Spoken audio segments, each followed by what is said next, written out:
안녕하세요. 저는 서울 사는 50대 여자입니다.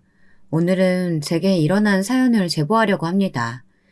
굴곡이 워낙 많았던 인생이라 제보할 사연이 많습니다. 그래도 그 중에서도 제일 통쾌하고 죽을 때까지 잊지 못할 사연이 있거든요. 제 인생에 이런 날이 오다니 참 감회가 새롭게 됐습니다. 도대체 어떤 일이 있었길래 제가 이러는지 궁금하시죠? 그럼 바로 시작하겠습니다. 저는 고아로 자라서 부모님의 얼굴도 이름도 모릅니다. 그냥 태어나서 바로 보육원 앞에 버려졌다고 하더라고요. 순애라는 이름도 보육원 원장님께서 지어주신 거고 생일도 정확한 날짜가 아닙니다. 제게 생일은 보육원 앞에 버려진 그날이거든요. 이렇게 자란 저는 학창시절에 친구가 한 명도 없었습니다. 가난해서 위생도 별로였고 아무래도 또래랑 비교해서 많이 부족했거든요. 기본적인 생활 습관부터 시작해서 못 먹어서 몸집도 작았습니다. 교육이 부족해서 당연히 성적은 꼴찌였어요. 괴롭힘도 많이 당하고 보육원에서도 눈치를 많이 봤습니다. 다른 동생들은 좋은 가정에 입양되어 남부럽지 않게 사는 친구들도 있었거든요. 그런데 저는 고등학생이 되어서도 보육원에서 살았으니 얼마나 눈치가 보였겠어요. 그래서 일부러 학교 끝나고 혼자 운동장이나 도서관에 있다 보육원에 갔습니다. 주말에는 원장님의 눈치가 보여서 보육원을 나서서 청소하기도 했죠. 원장님은 제가 성인이 되자마자 바로 내쫓으셨습니다. 아직 고등학교 졸업식도 하지 않았었는데 당장 갈 곳이 없던 저는 너무 막막했어요. 그래도 원장님이 제가 일할 공장 하나는 알아보셨는데 그래서 가발을 만드는 공장에 가서 일을 했습니다. 몸은 힘들고 거기서도 텃세를 포함해 괴롭힘이 많았어요. 하지만 그래도 일하니까 아무 생각을 안 해도 좋았고 무엇보다 돈이 모이니까 좋더라고요. 다른 공장 언니들은 종일 일해도 그 돈을 부모님에게 뜯기는 경우가 많았습니다. 그런데 저는 고아라서 돈을 줄 가족도 없고 책임져야 할 사람이 없었어요. 혼자 저축을 많이 하게 되었습니다. 시간이 지나면서 텃세를 부리던 언니들과도 친해졌고 공장 일도 익숙해졌습니다. 저는 그때 그냥 그렇게 평생 일하면서 늙어 죽을 줄 알았어요.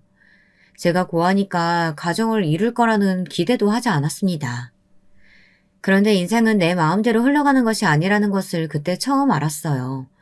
공장에서 3년 정도 일했을 때 갑자기 사장님이 공장을 폐업했거든요. 직원들에게 미리 알려준 것도 아니고 통보라서 얼마나 당황했는지 몰라요. 다들 원망해도 힘없는 노동자의 말을 들을 리가 없었죠. 그래도 3년을 일하면서 서로 힘들 때 같이 울고 좋은 일이 있으면 같이 웃으며 버텼는데 섭섭한 마음이 들었습니다. 그때 공장에서 제일 친하게 지내던 영숙이 언니가 제게 말했어요.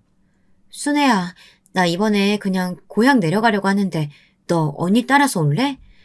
너 태어나서 바다 실제로 본 적 한 번도 없다며.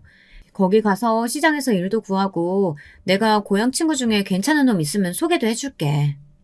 어머 언니, 나 그럼 언니 따라가도 돼? 나는 지금 이렇게 공장 망하면 당장 갈 곳이 없어. 고아라서 부모님도 없고 친구도 한 명도 없는 거 알잖아. 언니 따라가면 나야 너무 행운이지. 이 은혜 진짜 잊지 않을게. 저는 저랑 친자매처럼 가깝게 지냈던 영숙이 언니를 따라 생전 처음으로 다른 지역에 가게 되었습니다. 보육원이 있었던 곳은 내륙이라서 바다를 본 적이 없었거든요. 언니를 따라 도착한 곳은 진짜 바닷가였습니다. 거기서 제가 새로 일을 구할 때까지 영숙이 언니의 집에서 지냈어요. 다행히 언니의 부모님이 인심이 참 좋은 분들이었습니다. 덕분에 편하게 일을 구할 수 있었죠. 시장에 있던 국밥집에서 시장 내부의 다른 가게들이나 주변에 국밥을 배달하는 일을 구했어요. 공장에서 일했기 때문에 몸을 쓰는 일이라도 그렇게 많이 힘들지는 않았습니다. 그때 일했던 국밥집의 사장님도 굉장히 좋은 분이셨어요. 가족도 친구도 없는 제가 안쓰러운지 많이 챙겨주셨거든요. 그리고 저는 자연스럽게 영숙이 언니네 집에 돈을 주며 새를 사게 되었습니다. 새를 내기는 했지만 워낙 저를 많이 챙겨주셔서 딸처럼 지냈어요. 그때가 제 인생에서 몇 안 되는 행복했던 기간이랍니다. 그러나 저는 제 인생이 바뀌게 되는 경험을 하게 됩니다. 바로 영숙이 언니의 중학교 동창과 제가 연애를 시작하게 되었거든요. 일부러 언니가 소개해준 것은 아니었고 정말 우연히 술에 취한 언니를 주인 아줌마가 데리고 오래서 갔다가 눈이 맞았어요. 첫눈에 반한다는 소리 아시죠? 여러분은 그런 경험 있으세요? 저는 첫눈에 반한다는 말을 굳건하게 믿는 편이랍니다. 왜냐하면 제가 그 증인이니까요. 영숙이 언니의 동창이었던 상철 오빠와 저는 그렇게 사랑에 빠졌습니다. 그리고 약 2년의 연애 끝에 저는 청혼도 받게 되었습니다. 그리고 문제는 그때부터 시작되었어요. 오빠는 아버지와 함께 배를 타고 생선을 잡는 일을 하고 있었습니다. 그러면 어머니와 남동생이 횟집에서 그 생선을 파는 일을 했죠. 횟집이 꽤 큰 편이라 그 횟집을 모르는 동네 사람이 한 명도 없었답니다. 동네에서 알아주는 큰 횟집이라 부자였고 또 인물들도 나쁘지 않아서 남자친구와 그 동생은 인기가 아주 많았어요. 실제로 우리가 연애할 때도 대놓고 제게 질투한 동네 아가씨도 많았답니다. 고아이다 직업도 별로인 애가 뭐가 좋냐는 말을 눈앞에서 들을 정도였으니까요. 남자친구는 그런 말은 신경 쓰지 말고 오로지 우리 둘의 관계만 집중하라고 했죠. 문제는 제가 청혼 받고 난 뒤 생겼습니다. 바로 남자친구의 어머니가 난리가 나셨거든요. 횟집 사장님은 본인 아들이 결혼한다고 말하는 여자가 저라는 사실을 너무 싫어하셨습니다. 원래 성격 자체가 드센 분이었는데요. 죽어도 이 결혼을 성사시키기 싫은지 제가 일하는 국밥집에 찾아와서 제 머리채를 잡으셨어요. 야 이년아, 네가 우리 순진아 장난 꼬셨지? 내가 우리 아들들을 어떻게 키우는지 알아? 동네에서 유난이라고 할 정도로 애지중지 키웠어. 너처럼 근본도 없는 고아랑 결혼시키려고 그렇게 키운 줄 알아? 잠시만요, 어머니. 이거 놓으시고 말씀하세요. 저 머리가 너무 아파요. 어머니 머리 다 빠질 것 같아요. 제발요. 어디서 어머니야? 내가 네 어머니야? 나는 너한테 어머니라는 소리 들을 생각 전혀 없다. 당장 네가 네 주제 알고 우리 아들하고 그만 만나. 알겠어? 우리 아들이 착해가지고 너 같은 년한테 순진하게 넘어가는데 나는 어림도 없어. 남자친구의 어머니인 횟집 사장님은 저를 찾아와서 진짜 시장 바닥에서 쥐잡듯이 잡으셨어요. 사람들이 쳐다보아도 전혀 신경 쓰지 않더라고요. 오히려 보란듯이 제게 근본도 없는 고아라는 소리를 지르며 머리채를 잡으셨습니다. 국밥집 사장님이 아무리 말려도 횟집 사장님은 덩치가 너무 좋아서 절대 밀리지 않더라고요. 결국 남자 셋이 달려들어 겨우 떼내게 됐습니다. 저는 그날 너무 어이가 없어서 영숙이 언니네 집에 가서 울면서 있었던 일을 말했어요. 그러자 영숙이 언니가 말하길 워낙 유난으로 동네에서 유명했다고 하더라고요. 특히 학생 때는 무슨 일만 생기면 학교에 와서 난리를 쳐 아들들이 외면했을 정도라고 했습니다. 그렇게 나대도 워낙 돈이 많으니까 다들 말을 못했던 거죠. 그 말을 들으니 저는 진지하게 헤어져야 하는 건가 생각했습니다. 그러나 그럴 수가 없었어요. 일단 남자친구와 저는 서로가 첫눈에 반했을 정도로 사이가 매우 좋았습니다. 아무리 횟집 사장님이 반대해도 오히려 우리의 사랑은 굳건해졌죠. 그리고 아주 결정적인 이유가 있었습니다. 바로 제가 임신했기 때문이었어요. 몸이 안 좋아서 병원에 갔더니 임신이라고 하더라고요. 지금과 달리 우리 때는 개인정보 보호라는 개념도 없었고 또 워낙 작은 동네에다 시골이라 소문이 매우 빨랐습니다.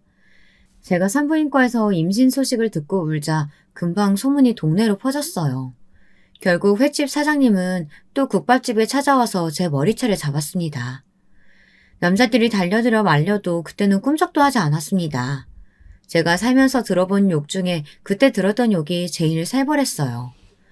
온갖 쌍욕과 함께 제 몸을 때리는데 그러다 우리 아기를 잃을까봐 얼마나 무서웠는지 모릅니다. 나중에 남자친구와 그 동생이 와서 겨우 말려 풀려날 수 있었어요. 만신창이가 된 저를 보고 남자친구는 미안하다고 엉엉 울었습니다.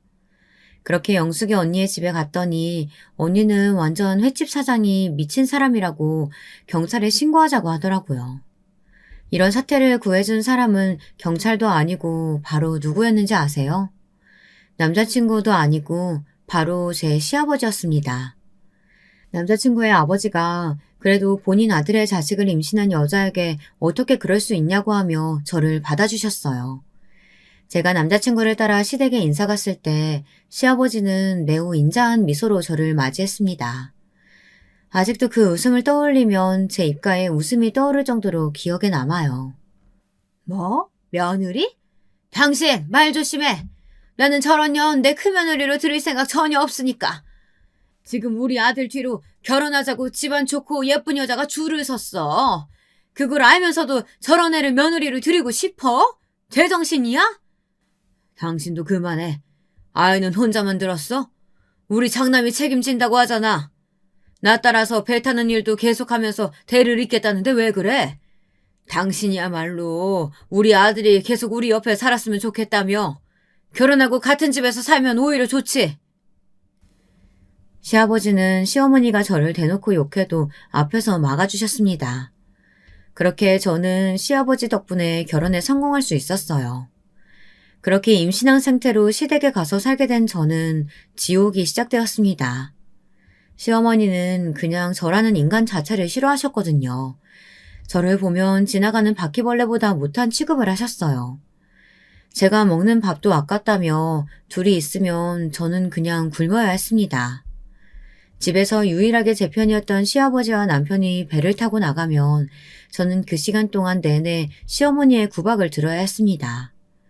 시어머니는 제가 집안일도 다 하고 횟집에 가서도 모든 일을 다 하길 원하셨어요. 집에 조그만 사탕 껍질이라도 거실 바닥에 있으면 임신한 저를 대문 밖으로 내쫓으셨습니다. 먹을 자격도 없다고 밥도 주지 않으셨어요. 횟집에서도 배가 불러 움직이는 게 힘든데 행동이 느리다고 대놓고 욕하셨어요. 그걸 보다 못한 주방 이모님이 몰래 저를 불러 음식을 먹일 정도였습니다.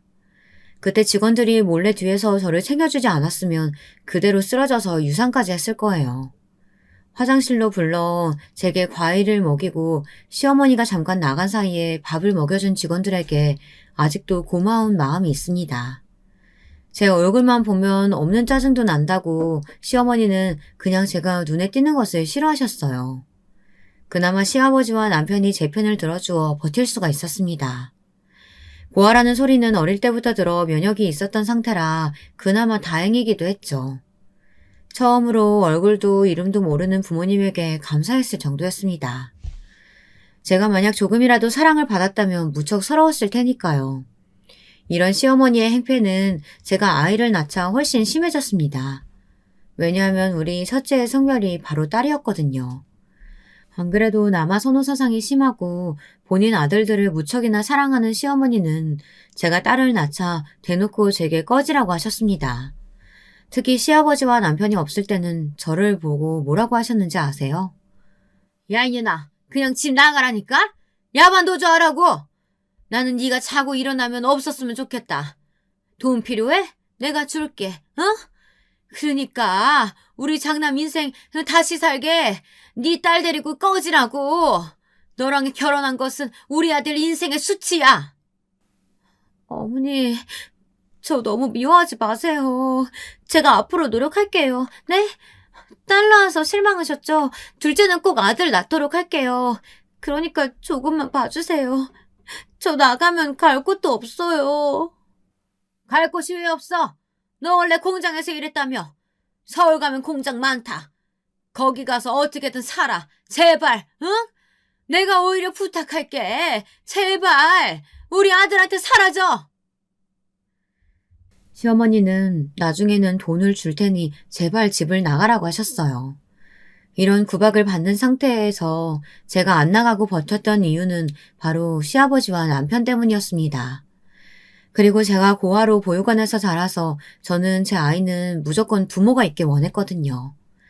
남편은 저한테도 잘했지만 딸한테도 사랑을 많이 주었습니다. 그 모습을 보니 어떻게 시댁을 나갈 수가 있었겠어요. 시아버지와 남편은 나무 사상도 없었고 우리 딸을 예뻐했어요. 남편은 본인 엄마가 저를 괴롭히는 것을 알고 있었습니다. 그래서 제게 2년 정도만 같이 살고 나가자고 했어요.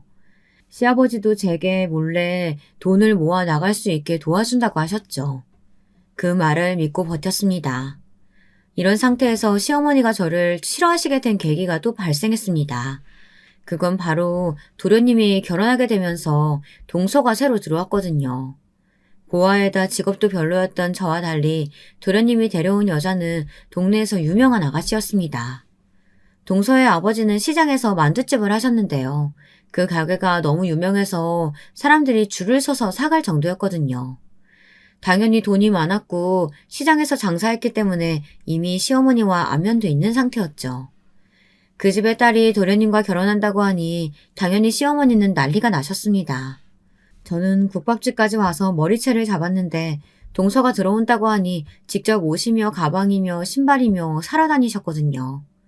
그리고 같이 사는 저와 달리 도련님은 결혼하고 좋은 집에 살아야 한다고 부동산을 돌아다니면서 집을 알아보기 시작했습니다. 누가 봐도 입이 귀에 걸린 상태라 다들 한마디씩 건넬 정도였어요. 저는 그런 시어머니를 보며 서운하거나 그러지는 않았고 그냥 제게 관심이 적으신 상태라 오히려 좋았습니다. 그러면서 내심 동서가 들어오면 친자매처럼 지내려고 했어요. 동서는 예쁜 외모에 맞게 꾸미는 것에도 관심이 매우 많았습니다. 매번 볼 때마다 옷이며 머리며 달라진 상태였거든요. 외동이라 사랑을 독차지하며 컸다고 하던데 확실히 그게 눈에도 보일 정도였습니다. 하지만 친해지고 싶었던 제 마음과 달리 동서는 저를 별로 좋아하지 않았어요. 처음부터 제게 쌀쌀맞게 행동해서 상처도 많이 받았습니다. 아마 고아에다 꾸밀 줄 모르는 제가 동서는 창피했나 보더라고요. 영숙이 언니에게 살짝 말하니 원래 부자에다 부족함 없이 자라서 성격이 사납고 자기밖에 모른다고 했습니다. 언니 말을 듣고 생각하기도 했고 또 없이 자라며 눈치가 늘었던 저는 저를 좋아하지 않는 동서를 보고 다가가길 멈추었습니다. 그저 시간이 흘러 빨리 분가할 수 있길 바랬죠. 시어머니는 원래도 동서와 가만히 있는 저를 비교하셨는데 동서가 아이를 낳자 아예 식구들 앞에서 더 비교하기 시작했습니다. 왜냐하면 동서도 저처럼 속도 위반으로 결혼했는데 아이의 성별이 바로 아들이었거든요. 안 그래도 동서를 예뻐하는데 그 동서가 아들을 낳으니 남아 선호 사상이 심한 시어머니는 동서에게 무한 애정을 보이셨어요. 우리 둘째 며느리는 얼굴도 예쁘고 마음씨도 착하니까 하늘에서 감동해가지고 아들 주신 건가 보다. 쟤처럼 근본도 없는 사람은 삼시날매가 딱 알아보거든. 아이고 우리 손자 너무 예쁘다. 나는 우리 순자가 우는 소리만 들으면 자다가도 웃음이 막 나와. 시어머니는 우리 딸이 울면 시끄럽다고 저를 대문 밖으로 내쫓기도 하셨거든요. 그런데 시조카가 울 때는 우는 모습이 너무 예쁘다고 좋아하셨어요. 시어머니와 동서는 둘이 그들만의 세상에 빠져 있었습니다. 또 동서의 집에서 우리 시댁에 선물을 많이 보냈거든요. 그 집에서는 하나밖에 없는 딸이 시댁에 밉보일까 걱정됐던 건지 한우며 과일이며 명절마다 좋은 음식도 보내고 심지어 소파도 바꿔주더라고요.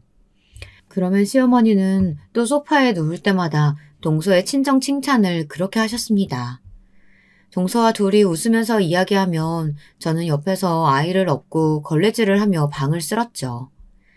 제가 깎아준 사과를 먹으면서 동서는 은근히 저를 돌려서 욕하기도 했습니다. 그러면 시어머니는 그 말을 들으며 배를 잡고 깔깔댔어요. 저는 그걸 다 들으면서도 말할 수가 없어 그저 조용히 화장실에서 울었던 기억이 납니다. 사실 이렇게 된 이유가 하나 있기는 했어요.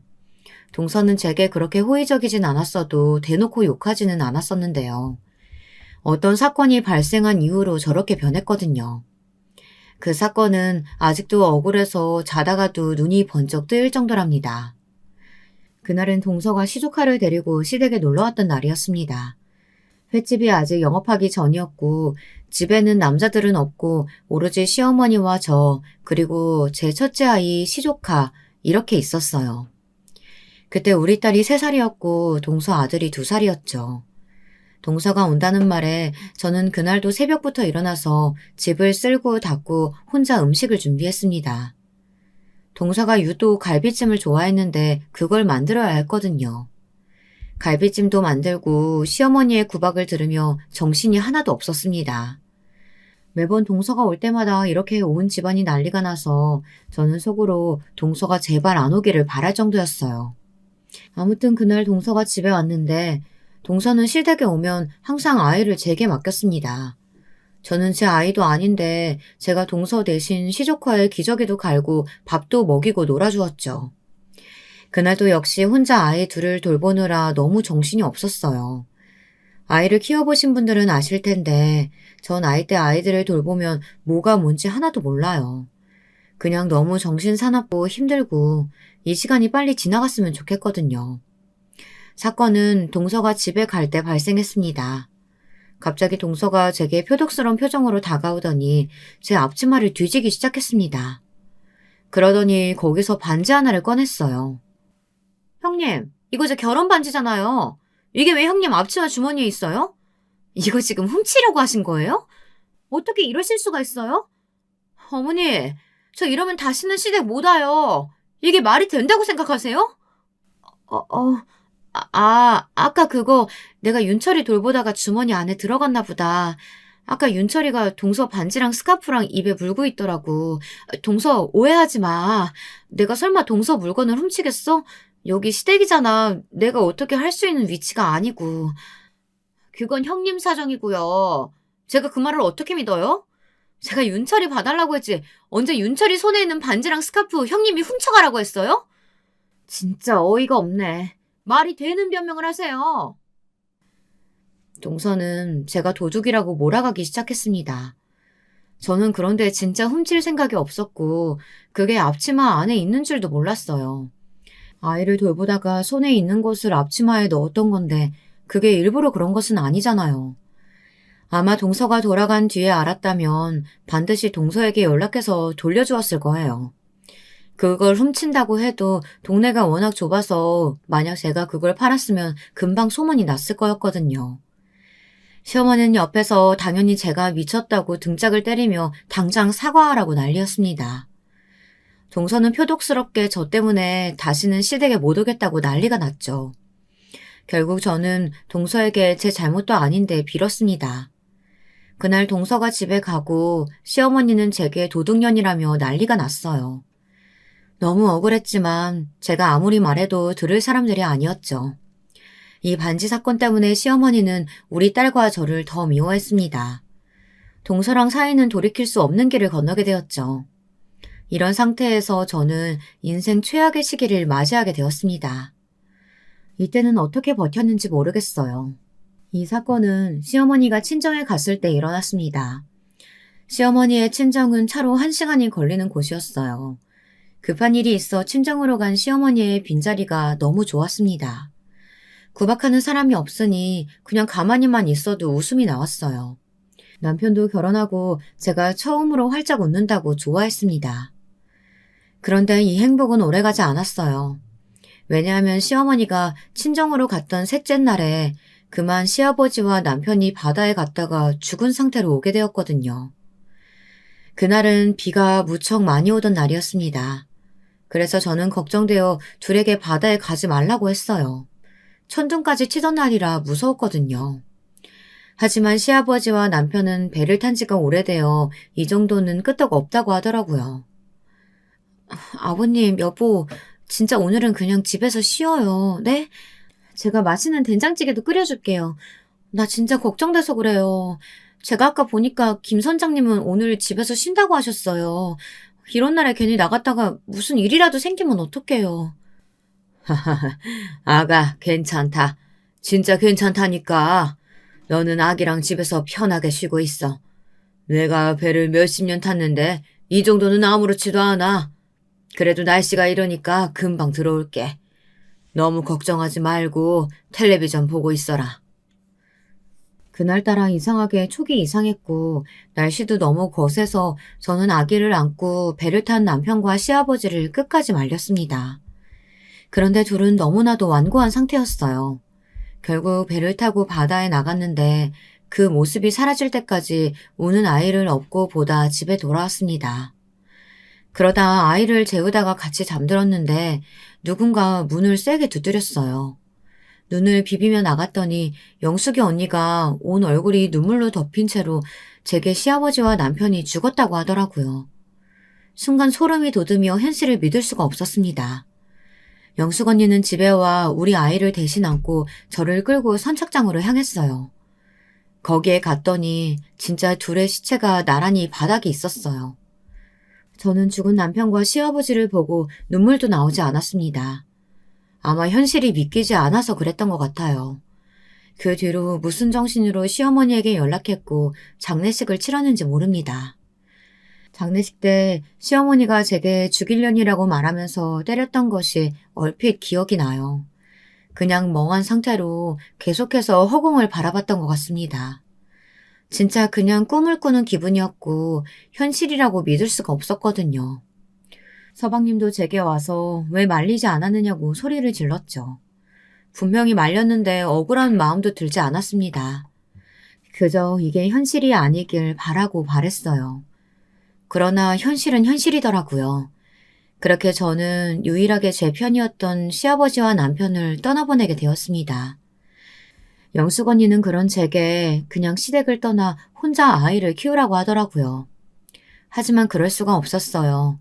왜냐하면 그때 제 배에 둘째가 있었던 상태였거든요. 혼자 둘을 키울 자신도 없었고 또 이상한 죄책감이 저를 감싸고 있었습니다.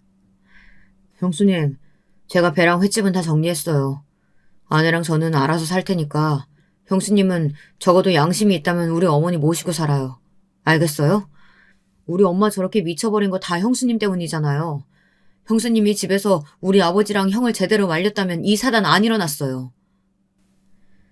사고가 나고 서방님은 대놓고 저를 원망했습니다. 동서는 그렇게 시댁에 자주 와서 시어머니와 시간을 보냈는데 사고가 난 후에는 얼굴도 비치지 않았어요. 예의상 안부 연락도 하지 않았습니다. 그런 동서를 이해할 수는 있었어요. 왜냐하면 시어머니는 사고가 나고 완전히 정신이 나가버렸거든요. 시어머니는 시아버지와 남편이 죽은 것을 인정하지 않았습니다. 제게 매일 아침 시아버지와 남편이 배를 타고 바다에 가야 하니 도시락을 만들라고 하셨어요. 제가 만들지 않으면 나쁜 년이라고 욕하며 소리를 질렀습니다. 그리고 도시락을 만들면 그걸 또 저보고 배에 가져다 놓으라고 했어요. 배는 이미 서방님이 마음대로 처분한 뒤라 잊지도 않았습니다. 시어머니가 저런 상태니까 횟집은 당연히 운영할 수가 없었어요. 제 의견은 듣지도 않고 서방님이 일방적으로 가게를 정리하고 1원도 주지 않았습니다. 저도 정신이 없어서 그때는 돈을 달라고 말하지 않았어요. 시어머니는 저렇게 시아버지와 남편이 살아있는 것처럼 행동하다가도 어느 날은 멀쩡히 정신이 돌아왔습니다. 정신이 돌아오면 제게 쌍욕을 퍼부으며 본인 남편과 장남을 살려내라고 난리를 쳤어요. 문제는 저한테만 그러는 것이 아니고 우리 딸한테도 미친 행동을 하기 시작했습니다. 어느 날은 제가 집안일을 하느라 시어머니를 신경 쓰지 않고 있었는데 집을 둘러보니 시어머니와 우리 딸이 없더라고요. 순간 촉이 이상해서 집안을 뒤졌는데 둘은 아예 밖으로 나간 것 같았습니다. 불길한 마음에 임신 막달인 몸을 이끌고 밖으로 나갔더니 시어머니가 글쎄 우리 딸을 바다에 던지려고 하는 거예요. 주위에서 사람들이 말려서 그나마 딸은 목숨을 유지할 수 있었습니다. 그 광경을 보고 저는 시어머니에게 사고 이후로 처음으로 소리를 질렀어요. 어머니, 도대체 왜 이러시는 거예요? 제발 정신 차리세요. 이런다고 아버님이랑 남편이 살아 돌아오지 않는다고 몇 번을 말해요. 제가 평생 모시고 산다고 했잖아요. 제발 용서하세요. 네? 이 새끼만 소중하냐? 나도 내 새끼 소중해. 옛말에 어린아이를 바다에 던지면 바다에 사는 신이 앗아간 목숨을 돌려준다고 했어. 나는 내 새끼랑 내 남편 보고 싶단 말이야. 시어머니는 우리 딸을 바다에 던지면 시아버지와 남편이 되돌아온다고 믿더라고요. 그 모습을 보고 저는 너무 힘들어서 엉엉 울었습니다. 사실 그때 형편이 너무 어려웠어요. 시아버지와 남편이 죽으면서 사망보험금이 나왔는데 그것도 서방님이 저 몰래 다 가져갔더라고요. 당장 생활비가 없어서 서방님 집으로 가면 동서가 매우 쌀쌀맞게 대했습니다. 그러면서 배랑 가게도 본인들이 정리해서 다 돈을 가져갔는데 우리에게 줄 돈이 없다고 하더라고요. 시아버지가 워낙 인맥이 넓어서 장례식장에 많은 사람들이 왔는데 받은 부의금도 없다고 했습니다. 아무리 따져도 동서와 서방님은 시어머니나 제대로 모시고 살라고 하더라고요. 제가 시어머니를 모시고 살려면 돈이 필요하다고 끝까지 돌아가지 않고 버티면 겨우 2만 원, 3만 원 정도를 주었습니다. 비참하고 자존심이 상했지만 그거라도 없으면 당장 어린 딸과 시어머니를 굶겨야 해서 눈물을 머금고 가져왔던 기억이 나요. 저라도 밖에서 일하려고 해도 시어머니는 저렇게 미쳐있고 딸은 어리고 게다가 저는 임신한 상태여서 일할 수도 없었습니다. 그나마 남편이 독립한다고 모아두었던 돈이 있어서 그걸로 버티던 상태였어요. 하지만 그 돈이 전부라는 것을 아니까 있어도 쓸 수가 없더라고요. 만약 그 통장이 바닥나면 그때는 진짜 길거리에서 살아야 했으니까요. 이런 우리의 집안을 알고 마음씨 좋은 영숙 언니와 언니의 부모님이 음식을 자주 가져다 주었습니다. 피가 한 방울 섞이지 않았는데 도와주어 얼마나 고마웠는지 몰라요. 하여튼 저는 이런 시어머니를 모시고 살면서 출산까지 하게 되었습니다. 첫째 때는 남편이 옆에 있었는데 둘째 때는 남편이 없으니까 너무 서럽고 무서웠어요. 제 처지가 눈물이 나왔지만 정신을 똑바로 차려야 했습니다. 영숙이 언니에게 겨우 부탁해서 첫째를 며칠 맡길 수 있었는데요. 그것도 신경 쓰여 저는 3일 만에 둘째를 낳고 퇴원했습니다. 아이가 둘이나 있으니 저는 사는 게 너무 힘들었습니다. 혼자 육아하고 집안일하고 시어머니까지 챙기느라 하루가 24시간이 모자랐고 몸이 한계인 것이 원망스러웠죠. 확실히 신생아가 있으니까 돈이 나갈 곳이 너무 많았습니다. 남편이 모아놓은 돈을 쓰는데 통장 바닥이 보이기 시작했어요. 저는 결국 시어머니와 아이들이 다 자는 새벽에 집을 나가 식당에서 설거지하는 일을 구하게 되었습니다.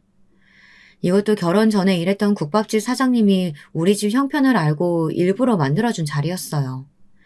만약 이런 호의를 베푸는 분들이 아예 없었다면 저는 너무 괴로워서 견디지 못하고 바다에 뛰어들었을 것 같습니다.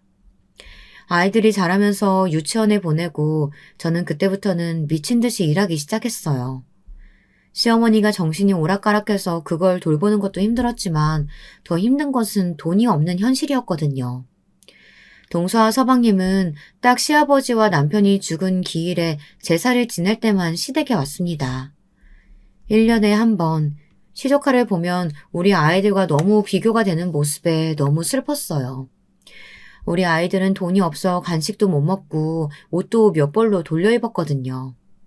심지어 둘째는 아들이었는데 첫째인 딸의 옷을 입기도 했습니다. 시어머니는 제가 아들을 낳았는데도 재배에서 나온 아이라고 우리 둘째를 미워했어요. 대놓고 둘째를 자꾸 바다에 던지고 본인 장남을 데려오겠다고 미친 짓을 또 하기도 했답니다. 동서는 그런 시어머니를 보면서 제게 뭐라고 했는지 아세요? 형님, 어머니 보면 참 안타깝기는 해요. 형님도 힘드시죠? 하지만 어쩔 수 없잖아요. 현실에 이런 걸 어떡해요. 그렇다고 어머니를 어디 요양원에 보내거나 그러실 건 아니죠? 그러면 벌 받아요. 그런 생각 해본 적도 없어. 내가 어떻게든 시어머니는 끝까지 모실 거니까 동서는 그런 말 안 했으면 좋겠어. 우리가 얼마나 힘들게 사는지 알면서도 그래? 왜 갑자기 저한테 적대적으로 그러세요? 제가 형님이 그렇게 살라고 시켰나요? 저는 그래도 아이들은 죄가 없다고 생각해서 우리 아들이 쓰던 것도 형준이 주려고 가져왔어요.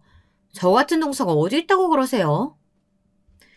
동서는 1년에 겨우 한 번 보면서 볼 때마다 제 속을 긁고 갔습니다. 동서는 애초에 친정이 여유가 있으니까 아이에게 쓰는 것을 다 좋은 것으로 쓰고 있었어요. 저는 아무리 제가 힘들게 살아도 동서가 저렇게 저를 동정하면서 주는 것은 쓰기 싫었습니다. 그래서 동서가 집에 두고 가도 한 번도 쓰지 않았어요. 아이들이 크면서 저는 식당에서 일하고 그냥 동네에서 부업도 계속해서 했어요. 돈이 되는 일이라면 무조건 일단 하고 봤습니다. 이러면서 우리 아이들을 제대로 돌보지 못해서 너무 미안했죠. 특히 아이들이 자라면서 시어머니가 동네에서 미친 사람으로 돌아다니니까 놀림도 많이 받았거든요. 학교에 가면 친구들이 너희 할머니 이상하다고 놀려 아이들이 많이 힘들어했습니다. 물론 저도 시어머니의 저런 행동을 감당하는 것이 너무 힘들었어요. 만약 시간을 돌릴 수만 있다면 사고 전으로 돌아가서 어떻게든 시아버지와 남편을 막고 싶을 정도였습니다. 게다가 아이들이 중학생이 되자 시어머니는 치매까지 걸리셨어요. 치매에 걸려서 추운 겨울에 내복 하나만 입고 나가거나 한여름에 털옷을 입고 나가기도 했습니다. 시어머니는 치매에 걸리자 집 밖을 그렇게 나가셨는데요. 나가서 자꾸 동네 주민들에게 시비를 걸었어요. 너희 시어머니 때문에 네가 마음고생 장난 아니겠다. 진짜 나는 하루도 못 버틸 것 같아. 제일 최악은 바로 너희 시동생하고 동서야. 시동생은 특히 본인 엄마가 저런 상태면서 어떻게 나 몰라라 할 수가 있어? 언니, 말도 마. 나는 이제 포기했어. 저게 사람인가 싶다니까. 본인 엄마를 저렇게 방치하는 게 말이 되냐고.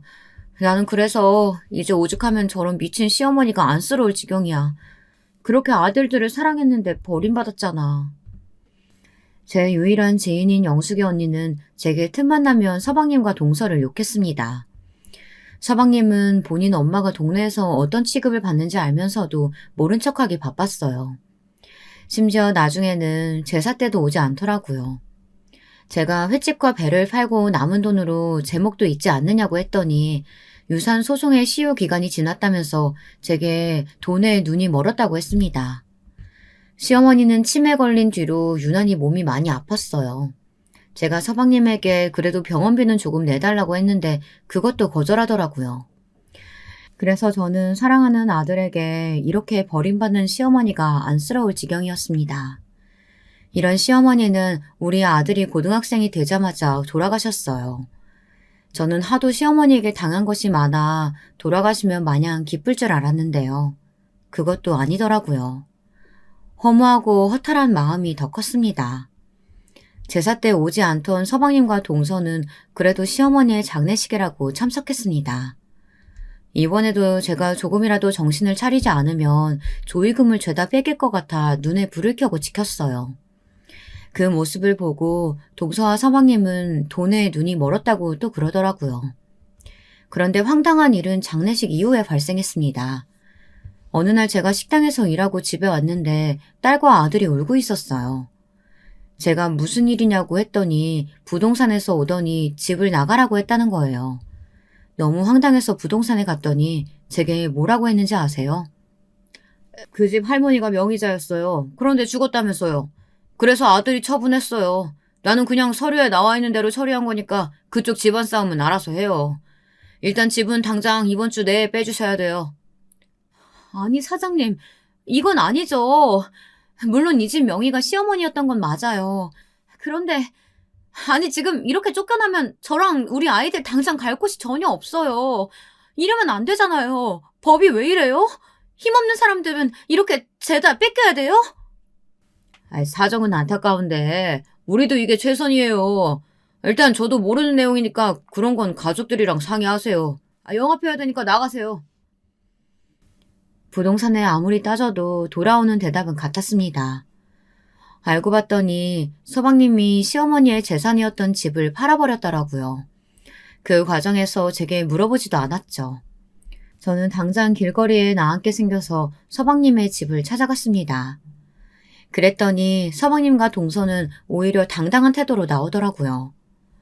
서방님은 본인 엄마가 죽어서 재산 처리를 했는데 뭐가 문제냐고 했습니다. 어찌나 당당한지 제가 잘못한 줄 착각했어요. 동서는 애초에 친정에 돈도 많다면서 불쌍한 제게 너무 차가웠습니다. 제가 엉엉 울면서 제발 살려달라고 빌자 서방님과 동서는 본인들이 자선사업가는 아니라고 하더라고요. 결국 저는 그대로 쫓겨나 영숙이 언니의 집에 가 얹혀 살았습니다. 너무 눈치가 보여 일주일 만에 단칸방을 구해서 나왔는데 잠도 오지 않더라고요. 영숙이 언니는 제게 서방님과 동서 욕을 하느라 밤을 새울 정도였어요. 단칸방을 구하고 저는 그때부터 미친 듯이 일하기 시작했습니다. 아이들이 그때는 다들 제 손길이 급한 유아는 아니었어서 그냥 돈이 되는 일이면 다 했습니다. 그런데도 시어머니의 병원비 때문에 대출받은 빚이 너무 많았어요. 돈을 벌어도 빚을 갚느라 다 쓰게 되었습니다. 서방님과 동서는 제게 돈을 다 가져왔으면서도 본인 엄마의 병원비는 갚을 생각도 하지 않더라고요. 너무 서럽고 서운하고 울분이 터졌습니다. 제일 슬펐던 것은 이런 상황에서 제가 할 수 있는 게 아무것도 없다는 거였어요. 변호사를 선임해서 고소하는 것도 시간이나 돈이 있는 사람이 가능하잖아요. 저는 당장 하루라도 일하지 않으면 먹고 살 수가 없으니 그런 것을 할 수도 없었습니다. 서방님과 동서는 시댁 집을 팔아 가게 하나를 열었어요. 시장 안에 아주 큰 고깃집을 열고 운영했습니다. 시장에 갈 때마다 그 가게를 보면 속이 뒤틀리는 기분이 들었죠. 제가 할 수 있는 일이 아무것도 없다는 사실이 너무 슬펐습니다. 이러다가 사건이 하나 발생하게 되었어요. 이 사건은 우리 가족에게 절대 잊지 못할 사건이랍니다. 우리 아들은 굉장히 순하고 의젓한 아들인데요. 제 속을 썩인 적이 한 번도 없습니다. 태어나서 아빠가 있던 시절도 없어서 제게 아픈 손가락이었죠.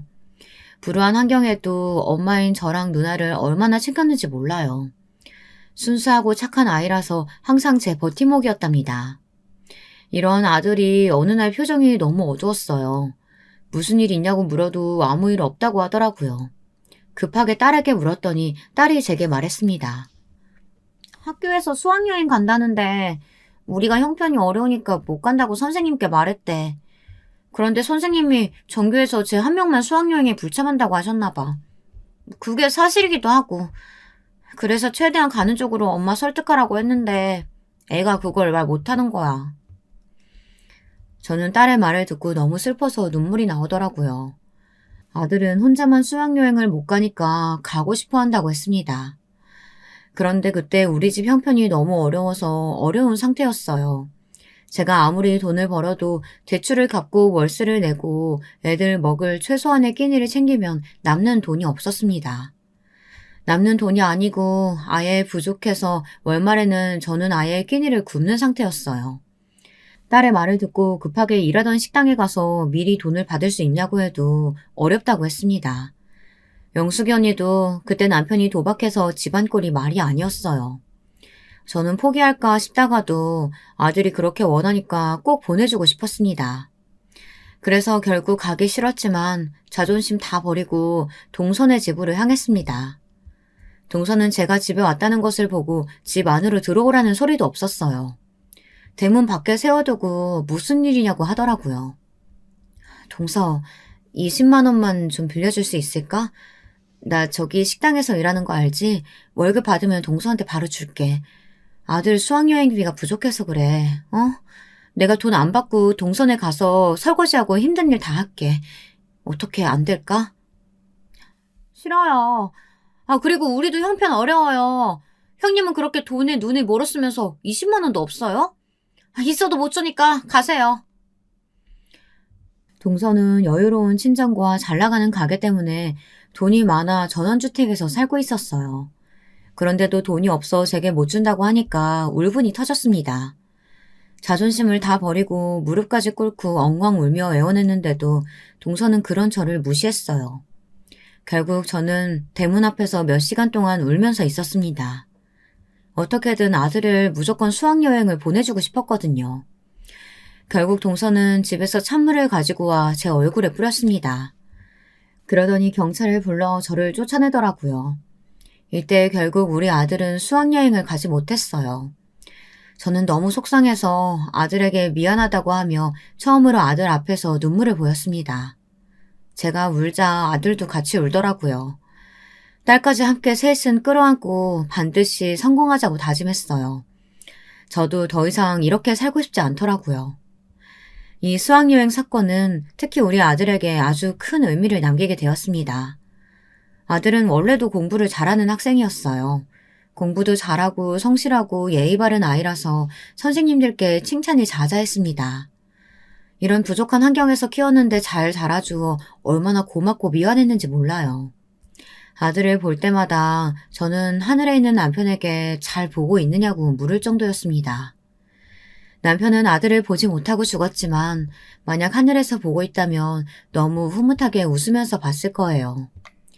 아무튼 아들은 수학여행 사건 때 제가 동서에게 당한 얘기를 듣더니 바로 다음 날부터 미친 듯이 공부하기 시작했어요. 원래도 공부를 꽤 잘하던 아이였는데 그 결과 전교권에 들기 시작했습니다. 아들, 몸 챙겨가면서 공부해. 엄마는 네가 그러다가 잘못될까 봐 너무 무섭다. 밥도 먹고 잠도 자면서 공부해야지. 이러다 쓰러지면 어떡해. 엄마는 너 없으면 못 살아. 알지? 엄마, 나는 절대 못 죽어. 내가 다 계획이 있거든. 쓰러질 일은 전혀 없으니까 엄마는 걱정하지 마. 나는 반드시 성공할 거야. 그래서 내가 다 복수할 거야. 아들은 반드시 복수하겠다는 일념 하나로 미친 듯이 공부했어요. 그 결과 학교에서 전교 1등을 하게 되었습니다. 저는 형편이 어려워서 그동안 해준 것도 없는데 아들이 1등을 하자 너무 기뻤어요. 영숙이 언니도 제게 아들 잘 둬서 부럽다고 했습니다. 학교에 진학 상담을 하러 갔더니 아들은 서울대에 갈 성적이 된다고 하더라고요. 믿을 수 없어서 몇 번을 물어봤는지 모릅니다. 선생님은 우리 아들이 성적도 좋지만 친구들과 사이도 좋고 선생님들에게도 예의 바르게 행동해 인기가 아주 많다고 했어요. 그 말을 듣고 저는 마치 하늘을 나는 기분이 들었습니다. 아들은 실제로 서울대에 입학했어요. 그리고 제게 어느 날 진지하게 말했습니다. 본인은 반드시 검사나 변호사가 되겠다고 했어요. 저는 아들의 그런 말을 듣기만 해도 좋더라고요. 아들은 대학생이 되어서도 놀지 않았어요. 오히려 고등학생 때보다 더 열심히 공부했습니다. 그리고 마침내 진짜로 본인이 그렇게 되고 싶어 했던 검사가 되었어요. 그리고 그때부터 미친 복수가 시작되었습니다. 아들이 검사가 되자 동네는 난리가 났습니다. 우리 가족이 워낙 사건이 많아 동네에서 다들 사정을 알고 있었거든요. 여유로운 부자였다가 단칸방에 살게 된 이후 동네에서 저를 불쌍한 눈으로 보는 동정의 눈이 얼마나 많았는지 모릅니다. 그때마다 비참하고 슬펐지만 일부러 더 열심히 일했던 기억이 나요. 아무튼 그런 집에서 검사가 나오니까 제가 지나갈 때마다 동네 주민들이 저를 붙잡고 축하한다는 말을 건넸습니다. 그리고 아들은 수학여행비를 안 주고 인연을 끊은 동선의 집안을 짓밟기 시작했어요. 형님, 제가 죄송해요. 그동안 우리가 잘못했어요. 그러니까 제발 가게 영업 제대로 하게 해주세요. 네? 이러다 우리 진짜 망해요. 죄송해요. 남편 지금 쓰러졌어요. 어느 날 동서가 엉엉 울며 저를 찾아왔습니다. 얘기를 들어봤더니 아들이 동선의 가게를 미친 듯이 털었다고 하더라고요. 하나부터 10까지 제가 되는 종목을 다 잡았다고 해요. 또 동서 가게가 잘 되면서 온갖 불법적인 일을 다 했거든요. 외국인 노동자들을 불법으로 채용하고 또 직원들 월급이나 이런 것도 꼼수를 썼다고 합니다. 동선의 가게에 유통되는 재료도 다 조사하고 그러니까 차츰 동선의 가게는 망하기 시작했어요. 조금이라도 연관되는 사람들을 죄다 소환해서 조사했거든요. 이러자 동선의 가게는 거래처가 다 끊겼고 소문이 나서 손님들도 더 찾지 않게 되었습니다. 그러자 서방님은 충격을 받고 쓰러지기까지 했죠. 이런 모습을 보고 딸은 제게 절대 용서하지 말라고 하더라고요. 어차피 저는 그렇게 착한 성격도 아니라서 죽어도 용서할 마음은 없었어요. 특히 저를 미친 듯이 괴롭히고 또 가장 어려울 때 외면했던 동서는 아들이 더 강하게 복수하길 바랬습니다. 결국 동서는 횡령과 사기 그리고 온갖 자잘한 불법까지 다 걸려서 가게를 접게 되었어요. 그리고 서방님은 교도소까지 들어가게 되었습니다. 그 과정을 옆에서 보면서 얼마나 통쾌했는지 몰라요.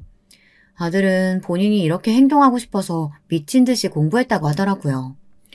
서방님이 교도소에 가고 동선의 집안이 망하는 것을 보고 저는 미련 없이 그 지역을 떠나 서울에 정착했어요.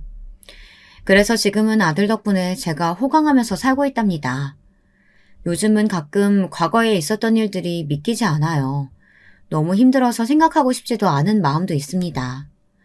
아무튼 이런 일들이 다 지나가고 저는 남편과 시아버지가 그렇게 보고 싶었어요.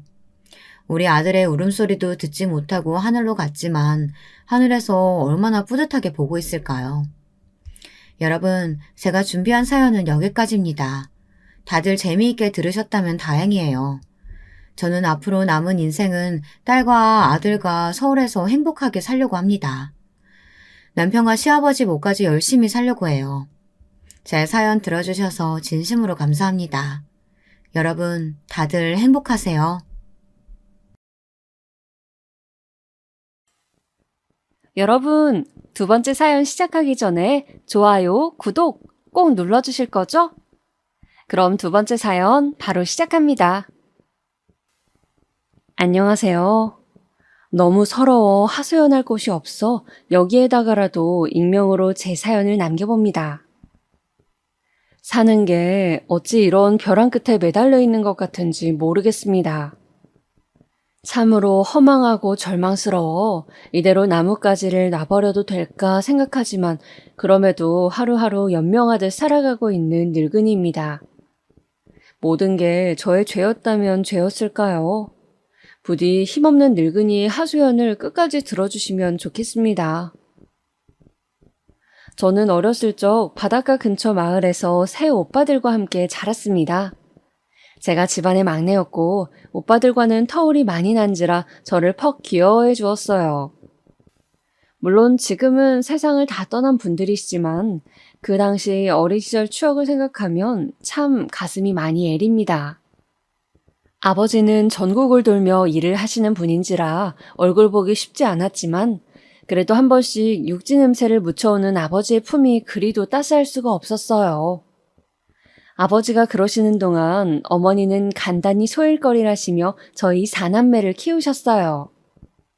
자라면서 오빠들이 어머니 일거리를 도와주기도 하고 장남인 첫째 오빠가 빨리 취업을 해 집안 살림에 큰 보탬이 되어주었어요. 그런데 큰오빠는 사실 몸 한쪽이 불편했어요. 어린 시절에 소아마비를 앓고 나서 그 후유증으로 다리 한쪽이 틀어지신 게지요. 변형이 왔다고 해야 하나요? 저는 잘 기억이 안 나지만 오빠가 소아마비를 앓았을 적 어머니가 오빠를 업고 한약방이라면 한약방, 병원을 모두 옮겨 다니셨대요. 그 덕분인지 다행히 목숨은 건졌지만 오빠는 후유증으로 늘 절뚝거리며 걸었는데 동네 아이들은 고세를 못 참고 오빠를 향해 다리 병신이다, 다리 병신이 지나간다 하고 놀리곤 했어요. 저는 말 못하고 그걸 묵묵히 참고 있는 오빠가 불쌍하고 가여웠고요. 근데도 오빠는 그저 바보처럼 웃으며 괜찮아, 얼른 집에 가서 어머니 도와드리자 하고 제 손을 잡고 집으로 가시곤 했어요. 오빠는 화도 안 나? 쟤네들이 저러는데 내가 확 혼내줄까? 아니야, 오빠는 화나는 거 없어. 오히려 다리가 이 정도라도 되니 걸을 수 있어 다행이지.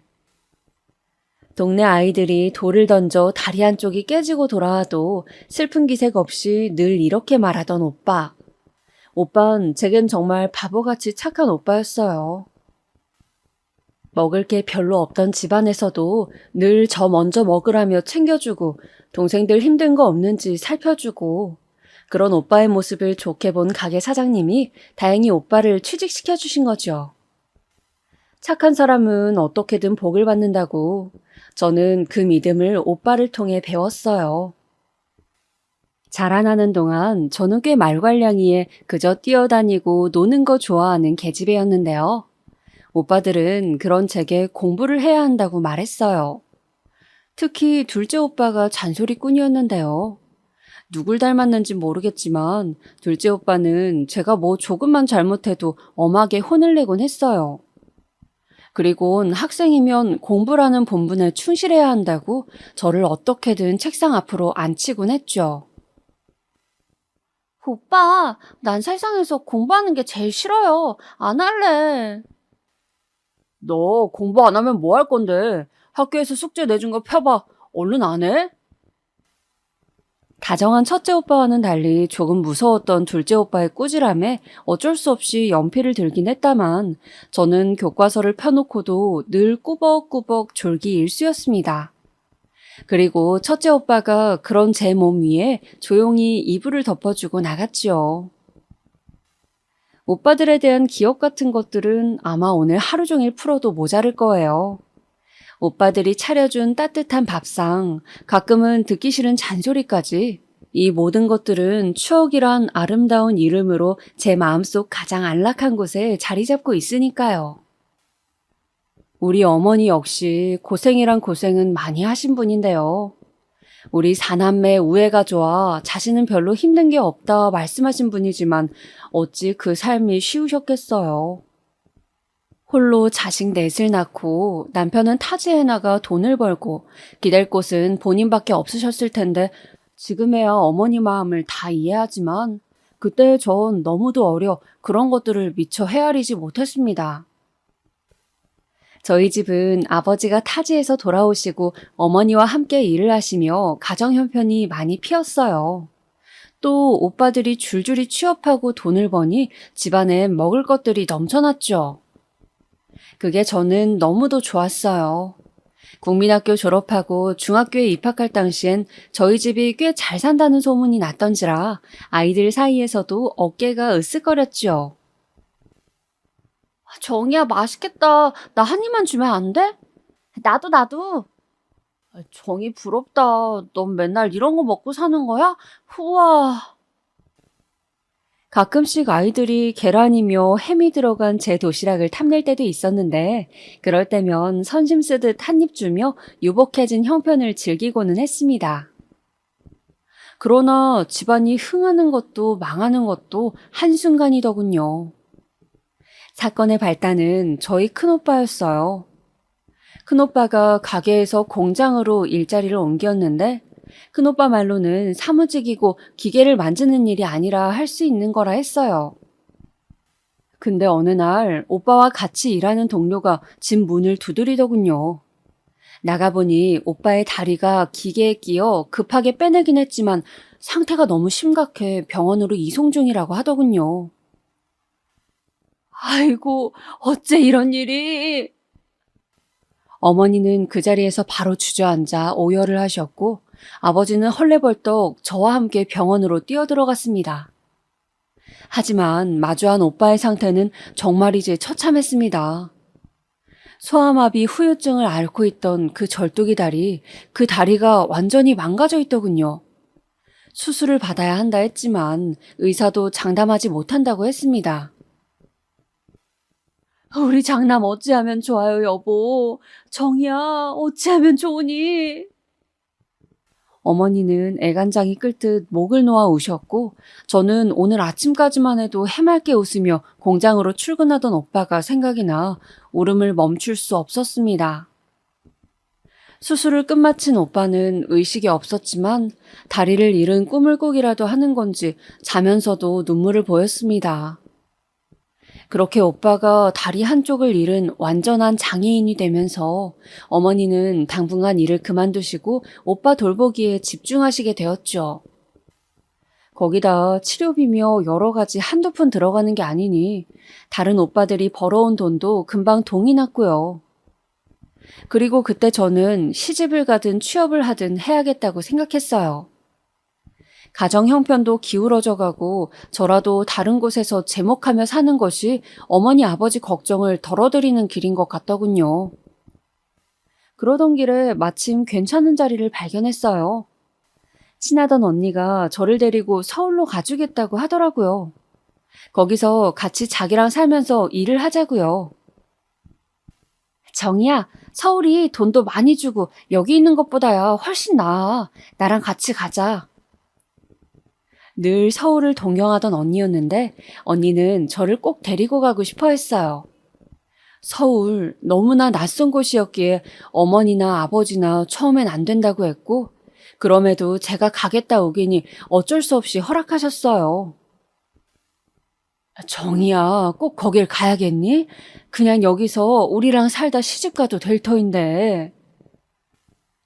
아니에요, 엄마, 아빠. 나 열심히 일해서 어떻게든 우리 집 살림에 보탬이 될 거예요. 잘할 수 있어요. 그때 제 목소리엔 어떤 결기가 묻어 있었습니다. 고생하는 우리 오빠들, 엄마, 아빠를 생각하면 못할 게 없다는 그런 결기 말입니다. 피부치와 헤어지는 마음이야 저 역시 찢어질 듯 아팠지만 언니와 서울에 도착할 때까지도 눈물 한 방울 보이지 않으며 앞으로의 미래만을 생각했던 것 같습니다. 언니나 저나 수중에 가진 돈이 많지 않아 어쩔 수 없이 열악한 방 한 칸에서 서울살이를 시작했는데요. 돈이 없으니 밥을 굶는 건 일상이었습니다. 허나 그렇게 비참함의 길목을 헤집고 헤집다 언니도 저도 같은 곳에 취직을 할 수 있게 됐습니다. 바로 동네 밥집이었는데요. 손님이 많고 장사가 잘 되는 집이라 돈을 많이 줄 것 같아 택한 거였어요. 언니와 저 둘 다 주방일과 음식 나르는 일 두 가지를 다 했는데 10시간 동안 쉬지 않고 일하니 처음에는 당장이라도 때려치고 싶을 정도로 너무너무 고단했어요. 집만 오면 녹초가 되어 바닥에 쓰러져 자곤 했지요. 허나 그럼에도 돌아오는 돈은 그리 많지 않아 슬슬 서울 생활에 회의감이 생겼죠. 그러던 어느 날 우연히 식당에 놀러온 손님 한 분이 제게 관심을 보이면서 서울살이가 즐거워지기 시작했어요. 자기는 사업을 하는 사람인데 여기 식당 밥맛이 좋아 서울에 오면 이곳부터 들린다고 했어요. 가게를 끝날 때쯤 아주 늦은 시간에 와 밥을 먹고 갔는데 그러다 보니 가끔은 저와 이런저런 이야기를 할 수 있었죠. 저희는 보통 고향 이야기를 많이 했어요. 정희 씨는 고향 그립지 않아요? 나는 나주가 고향인데 요즘은 고향 생각이 참 많이 나요. 어머니 아버지도 그립고. 고향이 나주예요? 저도 그래요. 근데 내려갈 수도 없고 그냥 가끔 가다 사진 한번 보고 그러는 게 전부지요. 그 사람은 옷차림이나 말하는 거나 좀 달랐어요. 사업하는 사람이라 그런지 말투나 가벼운 행동 같은 것들도 무척 세련되어 보였고요. 나와 다른 세계 사람 같아 그런지 슬슬 어떤 사람인지 궁금해지더라고요. 근데 이런 제 관심을 알아차렸는지 그 사람은 언젠가부터 제게만 따로 팁이라며 돈을 주고 갔고 어느 순간에 이미 우리는 결혼을 약속하는 사이가 되어 있었죠.